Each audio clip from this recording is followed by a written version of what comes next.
Something big is happening in global finance, and it's all happening on Avalanche. From Seoul to Tokyo to Wyoming, governments, banks, institutions and hedge funds are moving real money on-chain.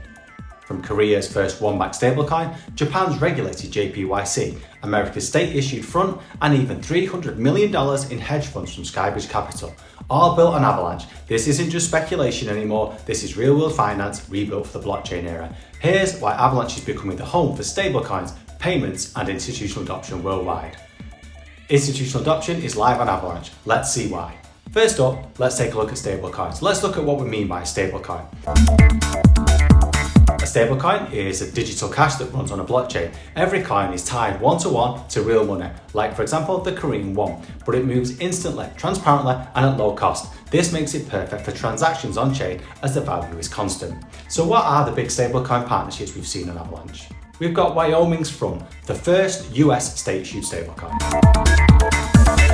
Imagine using crypto to buy coffee, not some volatile token, but an actual state-issued digital dollar in the form of a stablecoin. This is real. Wyoming launched America's first state-issued stablecoin called FRNT, and it's built on Avalanche. So let's look a bit deeper into this. Now, FRNT isn't a startup project or a private experiment. It's issued directly by the state of Wyoming itself, and it already has a real-world use case. Through a partnership with Rain, FRNT will be spendable anywhere that Visa is accepted. So whether that's a card swipe, Apple Pay, PayTap, or Google Pay checkout, it works. Under the hood, FRNT is fully backed by US treasuries and dollars with a legally required 102% reserve, meaning every token is not just collateralized, but over-collateralized and audited to maintain its $1 peg.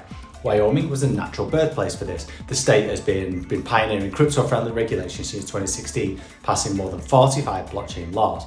Before launch, Wyoming even tested FRNT for contractor payments, cutting settlement time from 45 days to just seconds on Avalanche. It's a landmark moment for on-chain finance. It's programmable, transparent, and instantly settleable money issued by a US government entity, not a private firm. So what else can we expect to see with FRNT? There's real-world use cases like instant tax refunds, emergency relief that hits wallets immediately, or even public payroll running fully on-chain. Wyoming's FRNT shows that the future of government finance might already be here, and it's powered by Avalanche. We've got KRW1, Korea's first one-backed stablecoin. Korea now has its first bank-backed stablecoin, KRW1. It's regulatory first, designed to comply with Korea's upcoming Digital Asset Framework Act. It's setting a new benchmark for compliant stablecoins. It's issued by BDACS, Korea's leading licensed digital asset custodian, using audited, certified infrastructure that's trusted by institutions. Transparency is baked in. It's got monthly attestations, biannual independent audits, and a real-time reserve dashboard that anyone can verify. KRW1 is also multi-chain and programmable, and it's built to run across blockchains with compliance modules at the smart contract level. But what really matters here are the use cases, from everyday spending to institutional finance. KRW1 brings the Korean won into the digital future. For individuals, there's things like everyday payments, so coffee, shopping, microtransactions. There's travel and tourism, seamless spending across the whole of Asia without FX fees. There's K-culture and entertainment. There's instant micropayments for music, gaming and events. There's remittances. You can send money abroad in seconds and at a fraction of today's cost. With KRW1, the Korean won is stepping into the digital era, delivering compliance, transparency and speed. For institutional finance, there's treasury management, supplier settlement, cross-border trade and tokenized asset custody. It's not just a stablecoin, it's the foundation for Korea's digital finance future, and it's powered by Avalanche. There's the JPYC stablecoin. Japan took a huge step into the future of digital money. For the first time, a yen-backed stablecoin called JPYC has been officially approved by regulators, and it's launching on Avalanche. That means that people in Japan can now use a fully legal digital version of the yen on the blockchain. So let's look a bit deeper. Now, JPYC isn't just another stablecoin, it's the first one in Japan to be issued under the country's new Payment Services Act, which gives it the same legal status as traditional electronic money. Now, the company behind it, JPYC Inc., is now licensed as a money transfer business, allowing it to issue yen-backed tokens that are fully redeemable for fiat yen at any time. Every JPYC's token is backed one-to-one by Japanese yen held in deposits and government bonds. This ensures real-world stability and transparency. Legally, it's classified as an electronic payment instrument, not a speculative crypto asset, a key distinction that brings trust and compliance to the space. Now, by launching on Avalanche, JPYC brings Japan's most trusted currency onto a high-performance, interoperable blockchain that opens the door for fast, low-cost, cross-border payments on-chain. but with finance and digital commerce all baked in, all while remaining under the clear regulatory oversight. This is more than just another crypto launch, it's a turning point for Japan's digital economy. For the first time, individuals and businesses can transact with a fully compliant on-chain yen, seamlessly integrated into the broader Avalanche ecosystem. We also have big institutions using Avalanche for tokenizing RWAs. So let's take a quick look. What are RWAs? Let's break this down. What are we talking about?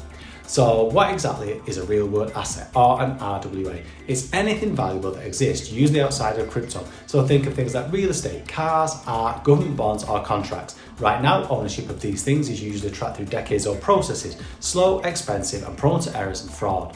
Tokenization fixes that. It's a process of taking these assets and representing them as digital tokens on the blockchain. This all means that ownership is secure, digital and provable. Transactions settle instantly and records are transparent and tamper-proof. So when we talk about tokenizing RWAs on Avalanche, there's people doing this like SkyBridge Capital, who tokenized $300 million worth of hedge funds. Wall Street took another step into Web3 with this. SkyBridge Capital, the hedge fund founded by Anthony Scaramucci, has moved $300 million in assets on-chain, and they chose Avalanche. So let's go deeper. SkyBridge partnered with TokenY and Apex Group to tokenize its flagship hedge fund on Avalanche. So what does this mean? It means that traditional investment vehicles, the kind that are normally reserved for institutional investors, now exist as digital tokens that can be managed, traded and audited using blockchain technology. It's not just a test or a proof of concept, it's real, regulated assets being brought into the on-chain world. This tokenization is allowing for greater efficiency, transparency and accessibility, all while still maintaining the compliance standards that hedge funds are required to meet. It's massive because this is a milestone for Avalanche, which reinforces a growing trend of real-world assets coming on-chain. So why is Avalanche the chain for this US innovation with things like FRNT, Visa, hedge funds, and also the chain for global institutions bringing payments, RWAs, liquidity, and more on-chain? Why are all these stablecoins with governments and big institutions all choosing Avalanche? Why are they doing that? Here's the reason. It's not just another blockchain. Avalanche is built differently, and that difference is what changes everything. Now, Avalanche isn't just a single chain with everything squeezed onto the same chain, causing congestion and gas fees. It's an ecosystem of custom layer ones. Each layer one can be tailored for specific needs like compliance, privacy or transaction speed, while still connecting seamlessly to the rest of the Avalanche network. This means that a government can issue a stablecoin, a hedge fund can tokenize assets, or a payment company can launch a DeFi app, all on separate blockchains that don't interfere with one another. No congestion, no compromise. For institutions, this architecture delivers exactly what they need: speed, security, regulatory flexibility and scalability. It's how Avalanche connects the worlds of finance, enterprise and crypto into one interoperable system. Now, I did do a full deep dive video all about how the architecture of Avalanche is perfectly suited to this, so I'll link to that up above if you're on YouTube, or in the comments if you're watching any of the other socials. On top of all this, we've got AVAX, which lets institutions spin up production-ready layer ones in minutes, complete with compliance controls, privacy settings and custom infrastructure. For governments, that means resilience against things like ransomware, security for critical data and the flexibility to modernise outdated systems without compromise. There's also the EERC token standard, allowing the flexibility and speed and all the other benefits of a crypto, but with the privacy that institution needs. So watch my other videos to learn all about that. This is all why Avalanche is becoming the go-to blockchain for real-world adoption, where stablecoins, governments and global institutions bring their value on-chain. It's fast, it's compliant and it's built for the future of finance. What is a TLDR here? Now, Avalanche is becoming the global hub for real-world finance, where stablecoins, governments, institutions are all bringing value on-chain. Wyoming's FRNT is the first US state-issued stablecoin spendable anywhere Visa is accepted. Japan's JPYC is the first regulator-approved yen stablecoin, fully compliant under Japanese law. Korea's KRW1 is a bank-backed one stablecoin built for payments, remittances and digital commerce. And we've got SkyBridge Capital, tokenizing $300 million in hedge funds, proving that even Wall Street is moving on-chain. There's more too, with everything from property ownership to whiskey, all being tokenized on-chain. So check out my other content for more information on this. They're all choosing Avalanche because of its unique architecture, a network of custom layer ones that can be built for compliance, privacy or performance, all connected through one interoperable system. This design gives institutions what they need most: speed, scalability and regulatory flexibility.